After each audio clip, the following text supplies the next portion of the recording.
सूर्य उपासना के पर्व छठ मध्य आ भारत के बिहार, यूपी आ झारखंड राज्य में मनावे जाए वाला सबसे बड़का पर्व है। पबनी कार्तिक के शुक्ल चतुर्थी से लेके सप्तमी तक करल जाले, जेकर मुख्य दिन कार्तिक शुक्ल षष्ठी रहले। जौन दिन हमने भगवान सूर्यदेव आ छठी मैया के घाट पर जाके अर्घ देवेली। छठी मैया भगवान ब्रह्मा के मानस पुत्री मानल जाले। छठी मैया के पबनी दुम दुसात से लेके ब्राह्मण तहार सब जना संगे घाट पर बैठ के पूजा करले। छठी मैया के लेल उनका सब बेटा बेटी समान रूप में है। वही सुखिन डोम के हाथ के बिनल दौरा, कुम्हार के हाथ से गढ़ल कोसिया, कोयरे के हाथ से उपजावल अदुआ, सुथनी और अन्य चीज के गोटैला के बाद ही छठी मैया के दौरा सजले आ घाट पर ले जाल जाले। छठ पहला बार कौन करले एक ठीक कोनो जवाब न है, पर केनहू उल्लेख करल अनुसार त्रेता युग में भगवान राम जब रावण के वध करले तो उनकारा पर ब्राह्मण हत्या के पाप लागले। जौन पाप से मुक्ति होए के लागी माता सीता पहला बार छठ व्रत करले रहले,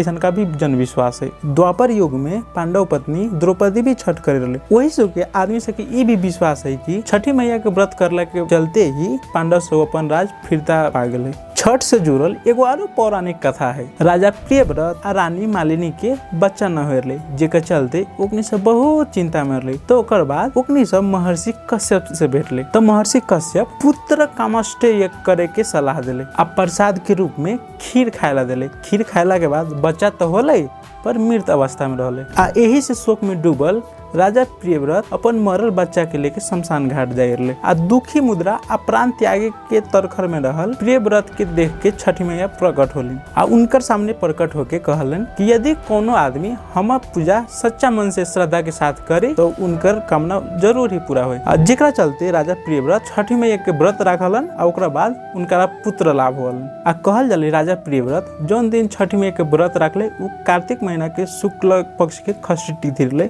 वही सुके अभी भी यह मूल्य मान्यता अनुसार अभी तक छठ कार्तिक के शुक्ल के षष्ठी तिथि के मनावल जाले। आज भी माई सब इस छठ के व्रत पुत्र प्राप्ति के लागी आ घर परिवार के समृद्ध और सुख शांति के लागी करले। कहेला तो छठ 4 दिन तक करल जाले, पर एकर तैयारी तो महीना पहले से ही शुरू हो जाले। जब बाहर रहल आदमी घरे जाएला प्री बुकिंग टिकट बुक करावले। जब छोट लड़का छठ में उड़ावे के लगी पटाखा के जोर जमा करले।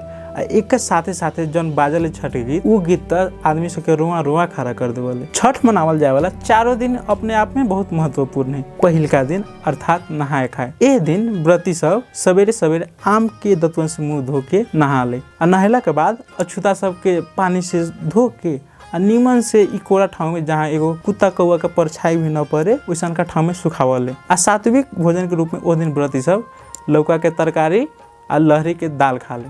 छठ के दूसर दिन के खरना भी कहल जाले।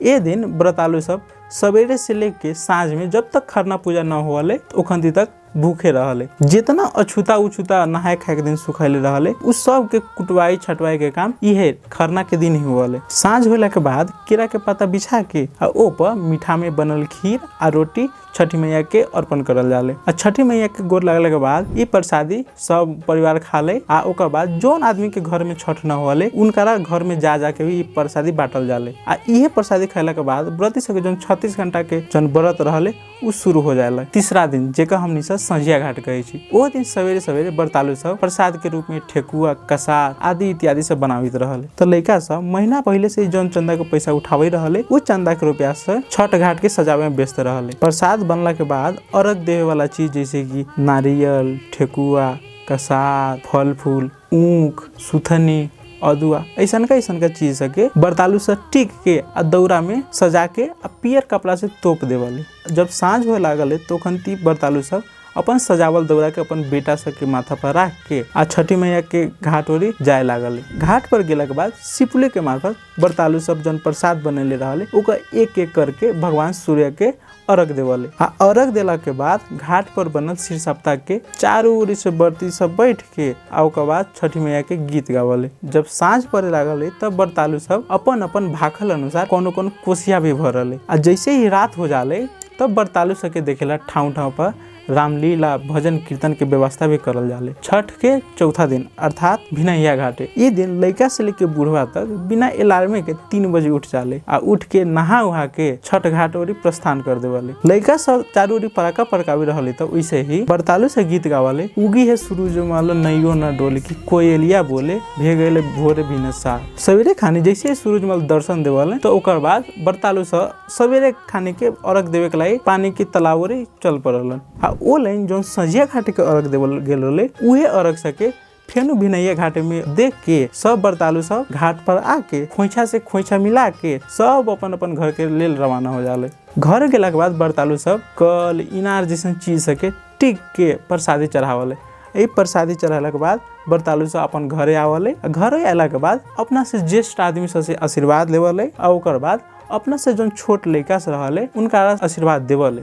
ऐसे ही करते करते व्रती सब छठी मैया के प्रसाद ग्रहण करले और उ ग्रहण प्रसाद करला के बाद 36 घंटा से जो निर्जल व्रत रहले और उ व्रत के समाप्ति हो जाले। छठ न मनाए वाला समुदाय सके छठ एगो सामान्य पर्व आ कैलेंडर में एक दिन एक्स्ट्रा छुट्टी ही लाग सकले, पर ई पर्व मधेश में सबसे बड़का पर्व के रूप में मनावल जाले। जैसे कि पहाड़ी समुदाय सब में 10 में घर आवे के केनहू कोना से सपना रहले, वैसे ही छठ में हमने के भी संसार के कोनो कोना में रहले आदमी सब ओकनी के छठ में आवे के मन करले। पहले इस छठ पर्व तो खाली मधेश समुदाय ही मनावे, पर आजकल तो एक महत्व रहला के चलते पहाड़ में भी छठ मनावे के शुरू हो गेल है। जैसे कि हमनी से देख सके छी काठमांडू, भैरावा, पोखरा, बुटवर जैसे कि देश भर ही छठ मनावल जाले। वही सुके हमनी सब जना मिलके अपन संस्कृति के मरे न देवे के चाहिए और छठ के भव्यता के साथ परंपरागत विधि के अनुसार ही मनावे जाए के चाहिए। वही सुके हमनी सब बकित परिवार के ओर से अहाँ सब जना के छठ पर्व के बहुत बहुत शुभकामना। छठी मैया अहाँ सब परिवार के कल्याण करोस ये कामना करे विदा होइला चाहे छी। नमस्कार।